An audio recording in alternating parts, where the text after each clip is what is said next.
सुतांजलि वर्ष 9 अंक 9 दिसंबर द्वितीय 2025। किसने मारा, मैंने या तूने? आदित्य राज्य की सेना का सेनापति और शिव का परम भक्त था। युद्ध कला में कौशल वह राज्य और प्रजा में एक महान योद्धा के रूप में जाना जाता था, जो अकेले ही बड़ी संख्या में शत्रुओं से युद्ध कर सकता था। एक दिन राजा से तकरार हो जाने के कारण उसे उसके पद से हटा दिया गया।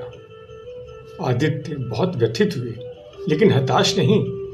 उन्होंने सोचा, मैं इसे भगवान शिव द्वारा दिया गया एक अवसर मानूंगा और अपना शेष जीवन उनकी प्रार्थना, चिंतन और भक्ति में समर्पित करूंगा।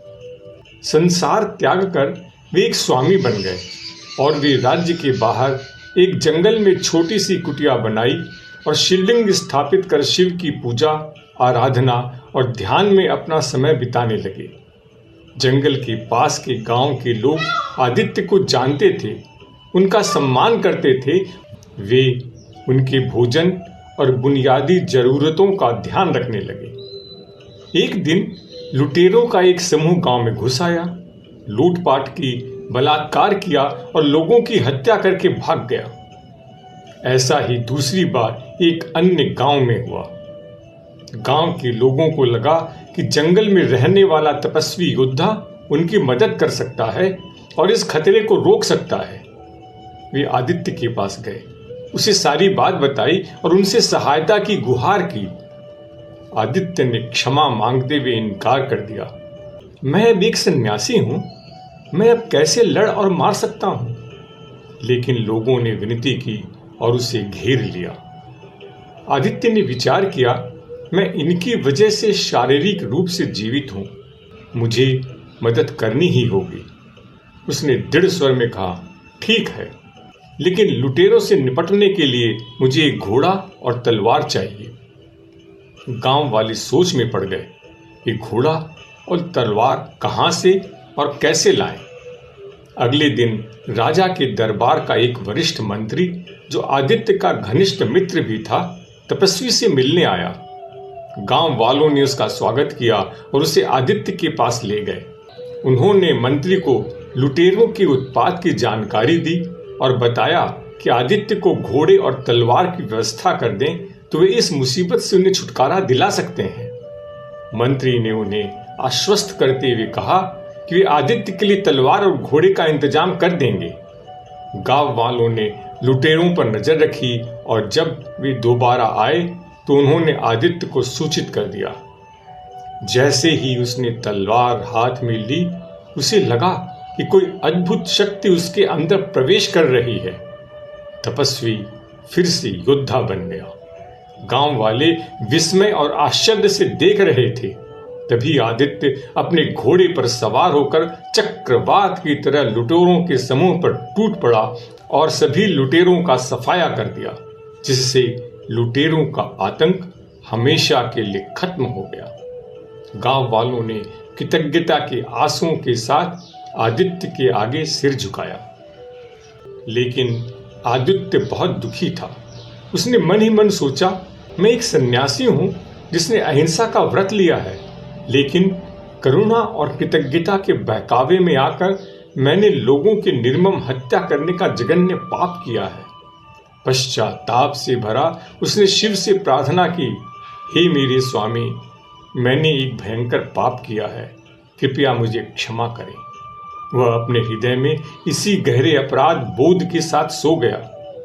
उस रात शिव ने उसके स्वप्न में दर्शन दी और कहा, आदित्य, दोषी महसूस मत करो, तुमने सही काम किया है। ग्रामीणों को डाकुओं के आतंक से बचाया है। यह मत सोचो कि तुमने उन्हें मारा है, उन्हें तो मैंने ही मारा है।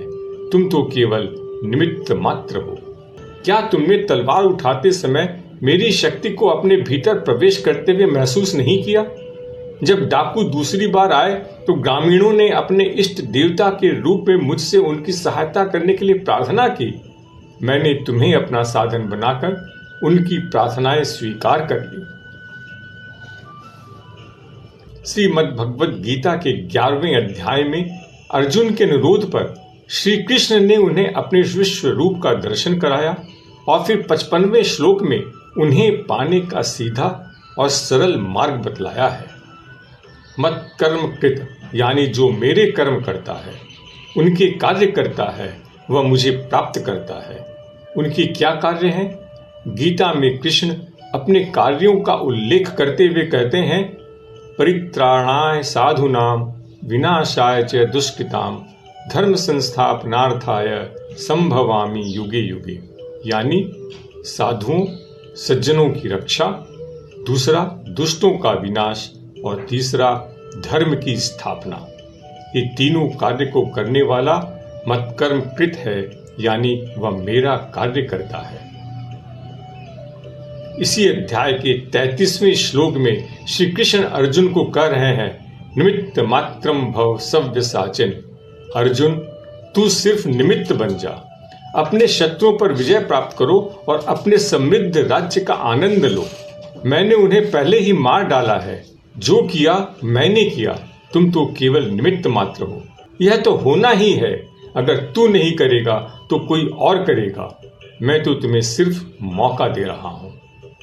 जहां हम यह समझ गए कि मैं तो कुछ भी करने वाला नहीं, मैं तो सिर्फ निमित्त मात्र हूं, करने वाला तो कोई और ही है और वह तो करके बैठा है, हमारे सारे अहंकार मोम की तरह पिघल कर बह जाएंगे।